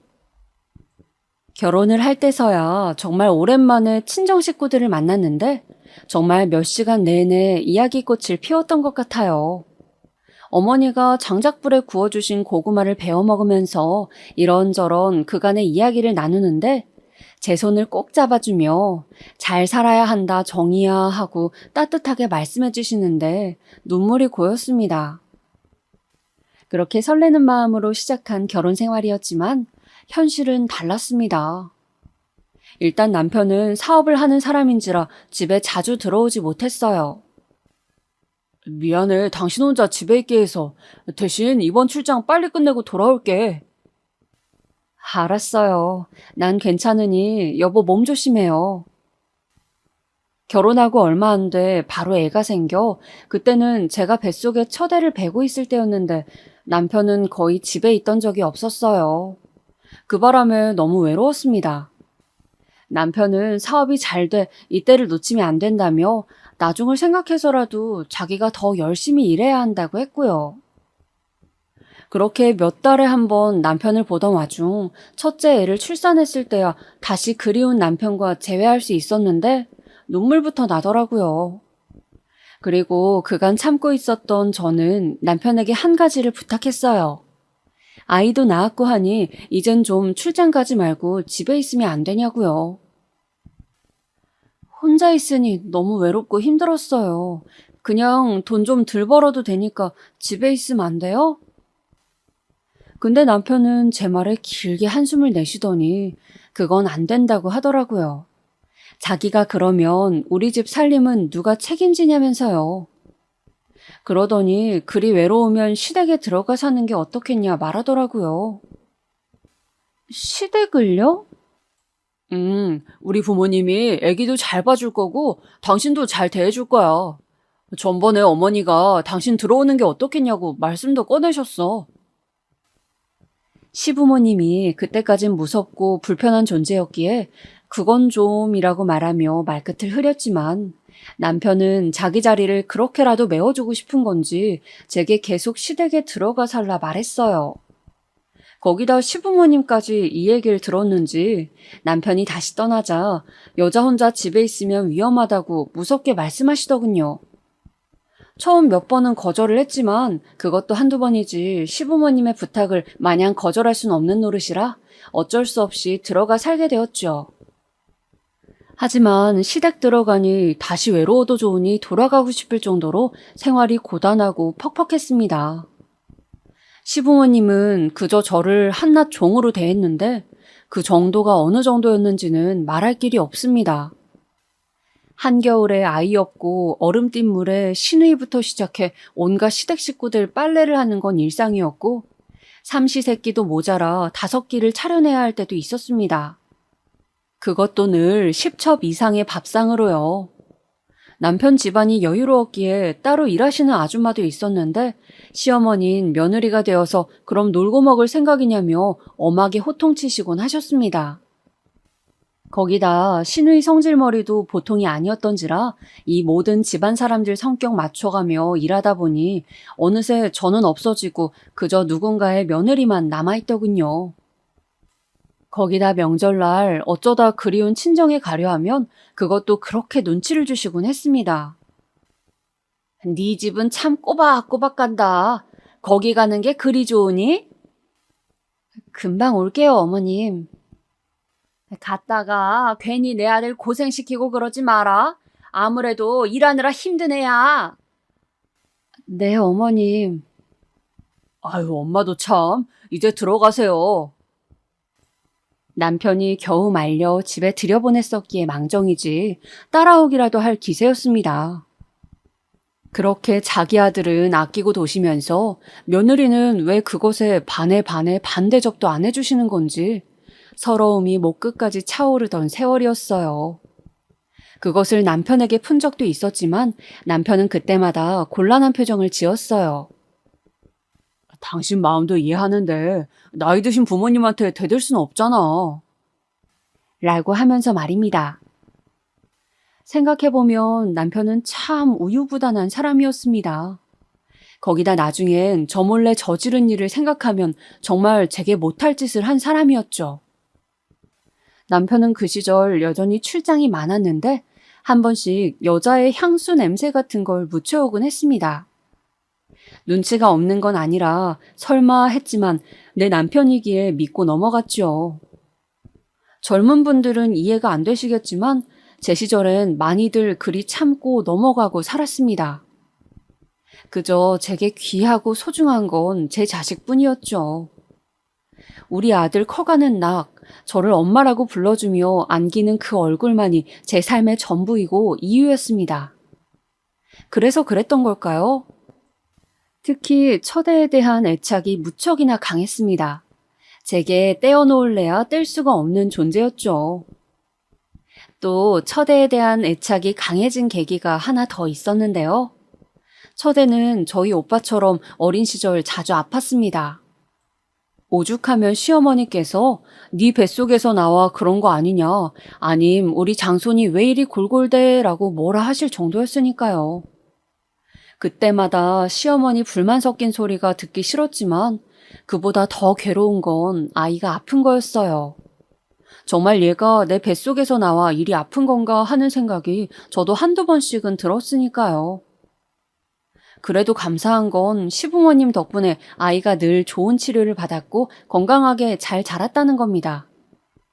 그리고 저는 아들이 4살쯤 되었을 때 연달아 둘째, 셋째까지 갖게 되었는데 둘째, 셋째가 어느 정도 자랐을 무렵에는 이제 어디 하나 부러지는 곳 없이 쌩쌩하게 잘만 걸어 다녔으니 그것만으로도 감사할 일이었죠. 또 첫째는 동생들을 알게 모르게 굉장히 많이 챙기는 아이였습니다. 어렸을 적엔 시부모님에게 구박받는 저를 신경 써주었던 것처럼 아이들 공부를 알려주고 숙제 검사를 하고 가끔은 밥 챙기는 것까지 제가 못하는 세세한 부분들을 첫째가 도와주었습니다. 윤재야, 항상 엄마가 우리 윤지한테 고마운 거 알지? 아니에요. 내 동생들이니까 내가 챙길게요. 제가 고맙다는 말을 하면 자기 동생이니 챙기는 게 당연하다고 말하는 첫째는 바로 이런 아이였습니다. 근데 어느 날 아이를 키우다 보니 조금 충격적인 일이 생겼죠. 저는 아직도 이 일을 잊지 못합니다. 둘째 아들과 셋째 딸이 이런 말을 하더군요. 그날은 첫째 생일이었습니다. 시부모님이 장손 생일상이라고 한가득 차리라길래 정신없이 일을 하고 있었는데 둘째 아들이 와선 갑자기 첫째에 먹을 케이크를 설거지통에 버리는 겁니다. 너 이게 뭐 하는 짓이야? 에그머니나 이거 아까워서 어떡해? 엄마는 왜 형만 이뻐해? 그게 갑자기 무슨 말이야? 할머니도 장손이라고 맨날 형 입에만 좋은 거 넣어주고 좋은 옷 사주고 나랑 윤영이 얘는 맨날 찬밥 신세잖아. 엄마 모르겠어? 뭐라고? 그렇게 생각했어 너네? 전혀 생각지 못했던 부분이었습니다.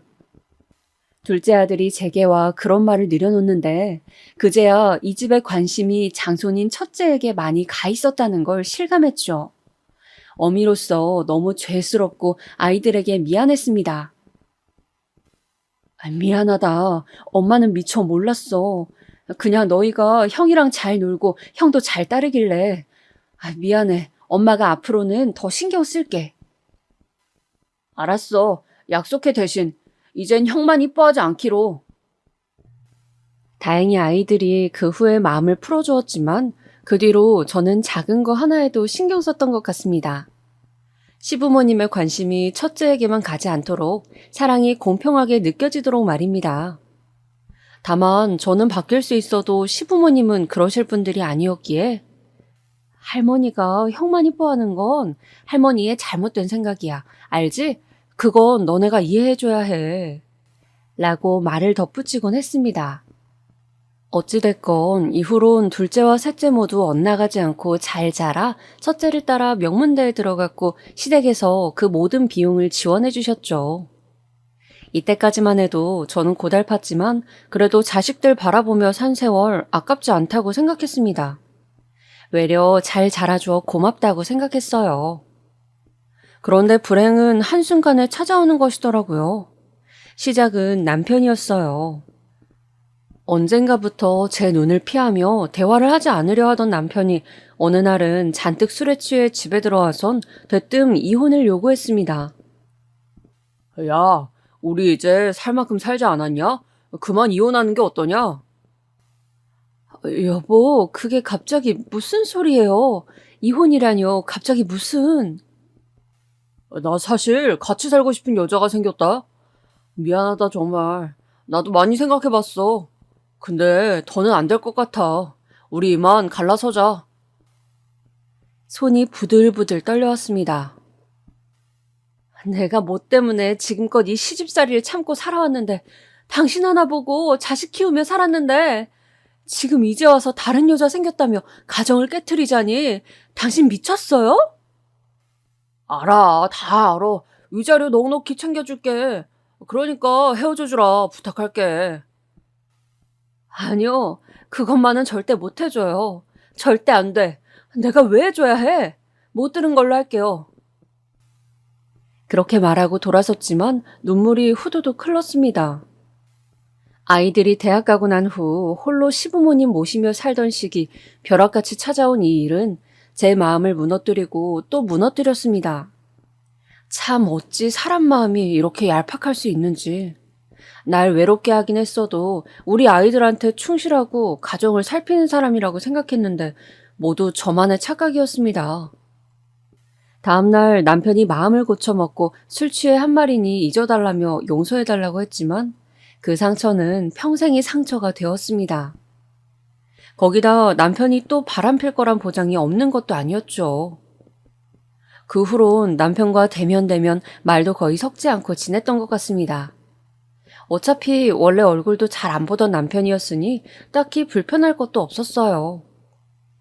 하지만 가끔 남편에게서 전화가 올 때마다 들려오는 여자 목소리는 우라통을 치밀어 오르게 했죠. 남편은 여전히 바람을 피고 있는 게 분명했으니까요. 그러던 어느 날 저는 또 한 번 청천벽력 같은 일을 맞이하고 이 일로 시어머니까지 쓰러지시게 되는데요. 여느 때와 다를 바 없는 평범한 날이었는데 불길하게 울려오는 전화기를 든 순간 충격적인 내용이 들려왔습니다. 시부모님과 함께 병원으로 불이 나게 뛰어갔는데 남편과 낯선 여자가 응급실에 누워 있더라고요. 심하게 다친 쪽은 남편 쪽이었어요.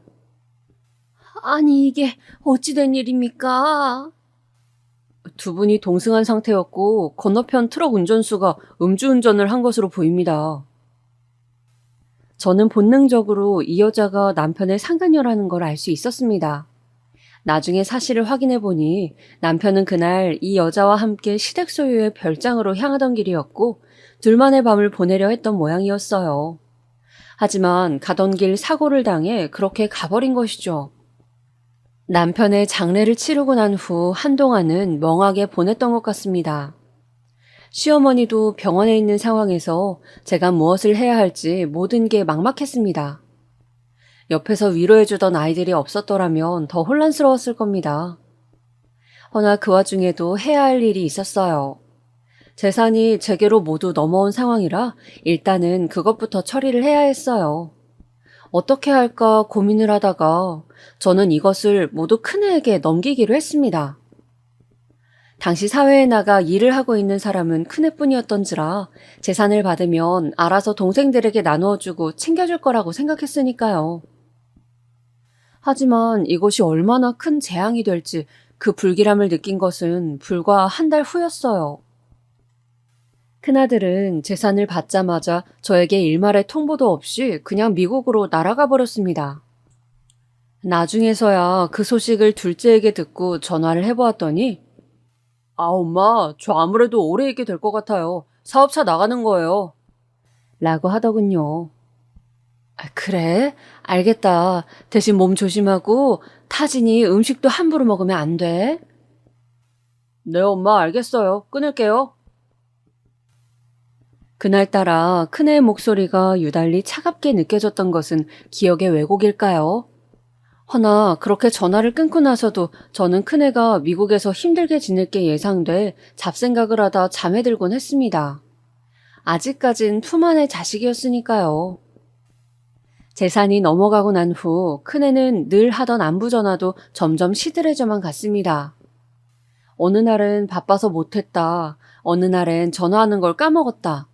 매번 반복되는 핑계 같은 말들에 어미인 저도 섭섭했습니다. 첫째가 변하지 않았다고 믿고 싶었지만 조금씩 제 마음 한구석에서도 불안한 감이 솟기 시작했어요. 얘들아, 윤재한테 연락 오니? 가끔씩 아이들한테 물어봐도 둘 다 고개를 내저을 뿐이었어요. 그리고 몇 년이 지나 명절날에도 연락이 없어지니 인정하게 되었습니다. 첫째가 완전히 변했다는 것을 말입니다. 허나 문제는 이것만이 아니었습니다. 둘째 아들과 셋째 딸은 저에게 성을 내기 시작했습니다. 특히 둘째 아들의 분노가 상당했습니다. 첫째가 미국을 가고 3년 후쯤 한 아가씨를 데려와 결혼을 했는데 첫째가 그 결혼식에 오지 않았거든요. 처음에 그 소식을 듣고는 저도 놀라 첫째에게 바로 전화를 걸었습니다. 다행히 전화는 받더군요. 그래도 동생 결혼식인데 시간을 내서 와야지. 어떻게 형이 돼서 안 오겠다는 거야? 엄마, 여기 사업이 워낙 바빠서요. 그래도 제가 축의금 넉넉히 붙였어요. 아니, 돈이면 다인 거야? 가족 결혼식인데 형인 네가 있어야지. 제가 미국에 있잖아요. 어쩔 수 없어요, 저도. 아이는 그런 식으로 말을 하곤 전화를 툭 끊었고 심지어 둘째 말론 그 축의금 액수도 굉장히 보잘것없었다고 했습니다. 둘째는 결혼식이 끝나고 신혼여행을 다녀오자마자 그 원망을 저에게 쏟아내었고요. 이게 형이야? 엄만 형이 우리 챙겨줄 거라 생각해서 그 모든 재산을 다 준 거냐고. 저는 여기에 대고 할 말이 없었습니다. 어쨌든 그 결정을 한 것은 저였으니까요. 제 편을 들어줄 거라 생각했던 셋째 딸 역시 마찬가지였어요. 다 엄마가 자초한 일이야. 엄마가 해결해. 하며 집으로 가버리더군요. 딸도 재산 문제에 있어서 저에게 크게 섭섭한 것이 틀림없었습니다. 허나 이제 와서 상황을 고치려 해도 무슨 수가 있겠습니까? 저도 첫째에게 당한 입장인데 정말 잠도 안 오고 첫째에 대한 원망만이 차올랐습니다. 그 와중에 시부모님 상까지 치러야 했습니다. 시부모님께서 재산을 제가 아닌 시누이 쪽에 모두 넘겨주셨던 터라 늦은 나이 식당에 나가 일을 해야 했고요. 받아주는 것도 없어 식당에서 설거지를 시작했는데 하루에도 몇 번씩 신음소리가 나오곤 했습니다.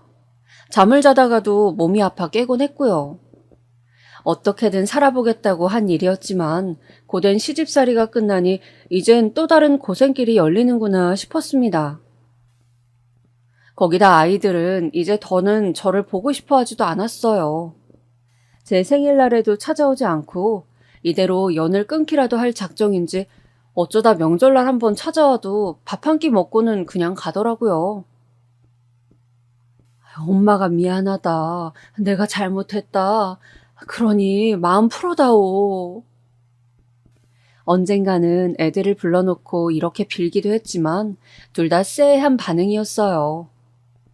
물론 제가 잘못한 것이긴 했지만 한편으로는 애들에게 섭섭했죠. 하나뿐인 부모에게 이렇게까지 해야 하나 싶어 말입니다. 그런데 그런 저를 셋째 딸이 집으로 불러 이런 이야기를 하더라고요. 엄마 기억나? 둘째 오빠가 첫째 오빠 케이크 버렸던 거. 그날 엄마가 우리한테 미안하다 그랬잖아. 기억나지 그럼. 그날은 왜? 그날 할머니가 둘째 오빠 불러놓고 얼마나 매질을 했는지 몰라. 장손한테 그랬다고. 감히 형한테 그랬다면서 말이야. 엄마한테 말하지 말라며 나까지 혼을 내는데 얼마나 기가 막히던지.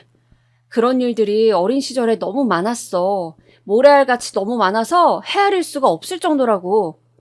솔직히 엄마한테도 오빠만 아픈 손가락이었잖아. 거기다 나는 계집애라고 아무도 관심 가져주지도 않고. 그러니 우리가 이러는 거 엄마도 이해해줘야 한다고 생각해, 난. 상상도 못했던 이야기였습니다. 그날 그 이야기를 듣곤 얼마나 내가 자식들의 고통에 무지했던 사람이었는지 그걸 지금에서야 알게 된 스스로가 너무 바보 천치 같았어요. 어찌된 영문인지 그 후론 몸이 전보다 더 자주 아팠어요. 마음의 병이 몸으로 옮겨간 건지 찬바람이 조금만 불어도 감기에 걸렸고 기침도 멎지 않았어요. 그리 많은 나이도 아니었는데 같은 나이대 여자들에 비해 제가 훨씬 늙어 보였죠. 환갑이 아니고 칠수는 넘어 보이는 얼굴이었으니 얼굴도 보기 싫어 어느 순간부턴 집안의 거울을 죄다 치워버렸습니다. 그러던 어느 날 나이가 들면 병은 다 오는 거라지만 저에게도 그 순서가 찾아오고야 말았습니다. 폐암이었고 결과를 알게 된 후로 바로 수술을 받긴 했지만 언제 재발할지 모르는 상황이었죠. 거기다 힘겨운 항암 치료가 남아있었으니 이대로 죽었으면 하고 바라기도 했었습니다. 사실상 좁은 방 한 칸에 내 몸 하나 건사하고 사는 것도 벅찼고 항암 치료비로 돈이 나가면 또 일을 해야 하는 처지였는데 그 현실을 견디기도 버거웠으니까요. 거기다 찾아와주는 사람도 없이 홀로 침대에 누워있으니 자꾸 우울한 생각만 하게 되더군요. 그런데 사람이 죽으라는 법은 없는지 어느 날 너무나 그리운 얼굴이 찾아왔습니다. 기다리고 기다리던 얼굴이었어요. 소식 듣고 왔어요. 일단 저희 집에 있으면서 치료 받으세요. 바로 내 자식들 둘째와 셋째였습니다. 둘째는 무척이나 못마땅한 얼굴이었지만 일단 모시겠다며 저를 데리고 집으로 향했습니다. 자식들이 나를 원망하지 않고 받아준 것만으로도 고마워 저는 아무 말 없이 눈물을 흘렸습니다. 완전히 용서해준 거라고 생각지 않았지만 갈 데 없는 부모를 내버려두지 않았다는 사실 하나만으로도 감격스러웠어요. 그런데 그 와중에 며느리 얼굴이 눈에 밟혔습니다. 며느리는 내내 불만스러운 얼굴로 입술을 툭 내밀고 있었거든요. 아무래도 저를 데리고 오는 걸 며느리는 많이 반대한 모양이었습니다. 허나 그걸 생각할 겨를도 없이 집에 도착하니 아들이 기막힌 소식을 하나 전해주더군요. 엄마, 첫째 형 한국 들어온 거 알아요? 나도 몰랐는데 윤영이가 그러더라고요. 근데 웃긴 게 형한테 어제 가서 돈 좀 빌려달라 했더니 뭐라는 줄 아세요? 자기 돈 없대요. 그러면서 그 비싼 아파트는 어떻게 산 건지. 그리고 앞으로 자기한테 돈 빌려달라고 할 거면 연 끊잖아 뭐라나. 나는 진짜 형 이런 모습 볼 때마다 이가 갈려요. 그랬니? 아들이 그 말을 하는데 저절로 고개가 숙여지더군요. 죄인이 된 것 같아서요. 며느리는 옆에서 대놓고 한숨을 푹 쉬며 고개를 절레절레 흔들고 있고요. 그때부터 느낌이 썩 좋지 않았습니다. 역시나 둘째네 집에서 살게 되니 또 다른 고생길이 기다리고 있더군요. 둘째 며느리 때문이었어요. 둘째 며느리가 성격이 강했습니다. 그리고 둘째에게 들은 이야기가 있어서인지 저를 대놓고 싫어했어요.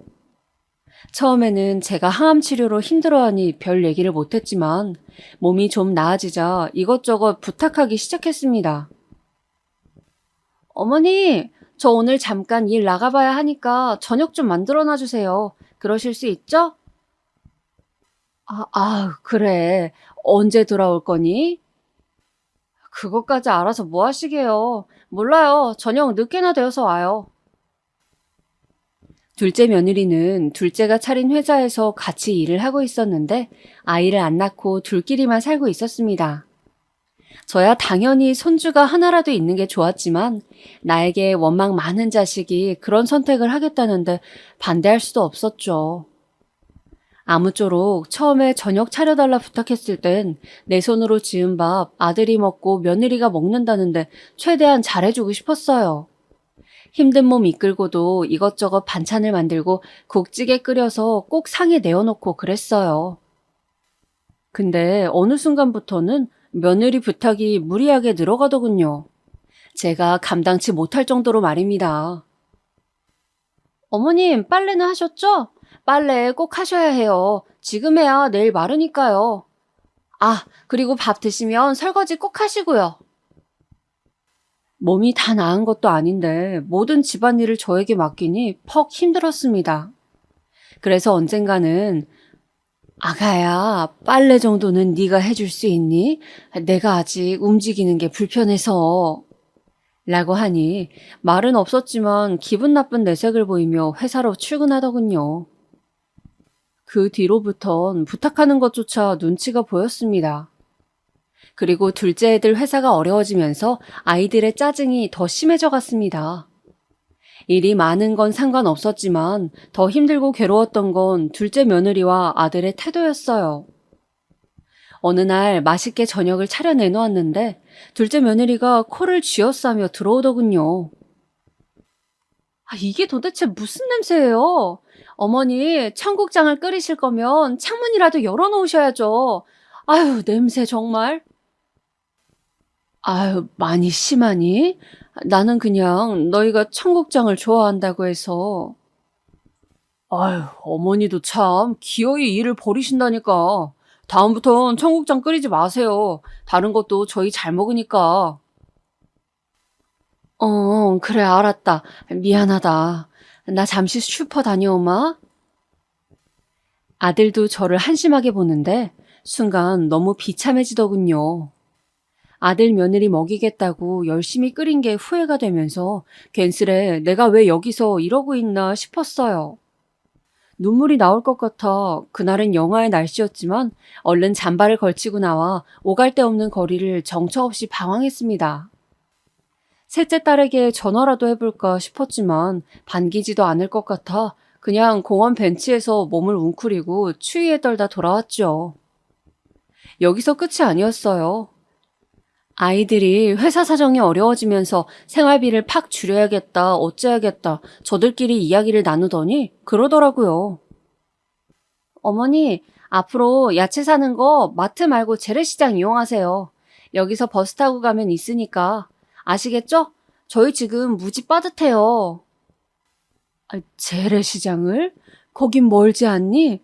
이 동네가 아닌 걸로 아는데. 지금 우리가 그런 거 따질 형편인 줄 아세요? 한 푼이라도 싼 거 먹어야 한다고요. 저도 뭐 이러고 싶겠어요? 정말.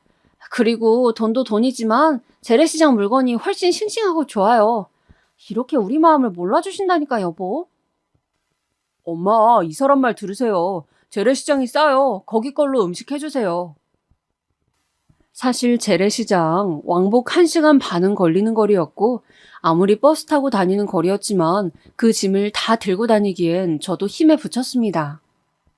근데 애들이 사정이 어렵다 하니 뭐라 할 수가 없겠더군요. 그래서 일주일에 2번씩 왔다 갔다 하며 장을 보고 다녔어요.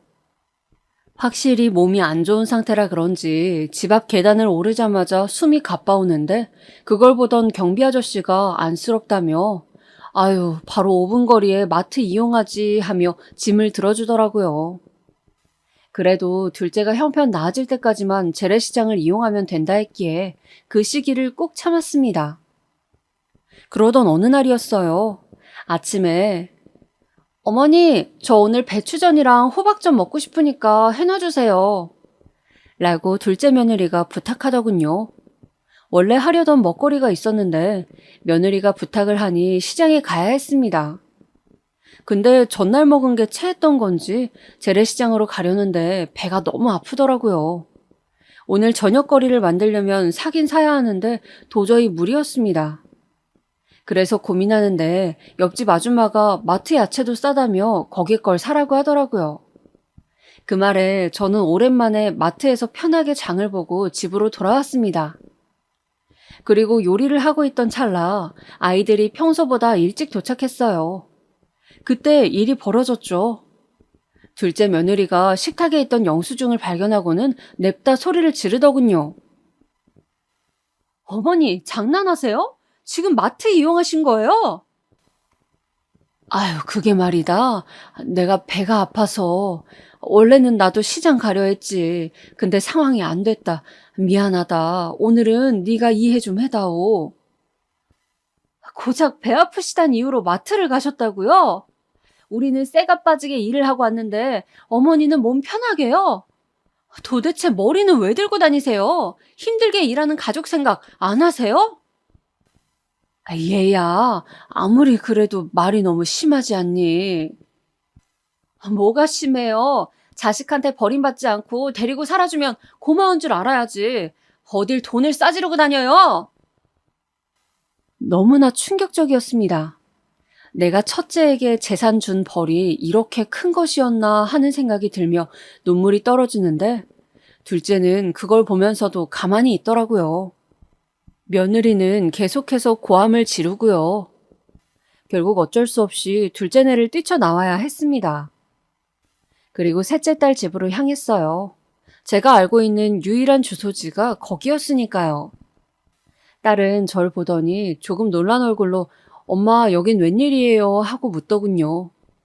그래서 저는 이런저러한 일이 있었다며 모든 일을 털어놓았습니다. 말하는 중간중간 눈물이 왈칵 올라와 흐느낌을 주체하지 못했죠. 근데 제 편을 들어줄 줄 알았던 마지막 동아줄 같던 딸은 모든 이야기를 들은 후 냉정한 어투로 엄마, 그래서 뭐 저보고 어떻게 해달라는 거예요? 라고 하더군요. 아니, 그게 어찌 해달라고 하는 게 아니고 나는 내가 전번날에도 말하지 않았어요? 오빠가 이러는 이유, 엄마도 대가는 치르셔야죠. 저는 더 할 수 있는 게 없어요. 그러니 저한테 와서 머리 아프게 이러지 마세요. 솔직히 말해서 엄마가 한 짓 생각하면 당해도 싸요. 뭐라고? 들으셨잖아요. 애 아빠 올 시간 됐어요. 나가주세요. 그 길로 저는 딸네의 집에서도 내쫓기고 말았습니다. 저는 요즘 삶에 대한 아무런 의욕도 느끼지 못하고 있습니다. 그저 찜질방에서 하루하루 연명하듯 살아가고 있는데 암이 재발하든 뭐가 됐든 간에 하늘이 내 목숨을 스스로 거두어 가셨으면 좋겠다고 생각할 뿐이에요. 그래요. 아이들 말대로 저에게도 책임이 있습니다. 그러니 뿌린 대로 거두는 거겠죠? 하지만 마지막으로 여러분들에게 묻고 싶습니다. 제가 정말 그렇게 죽을 죄를 지은 것입니까?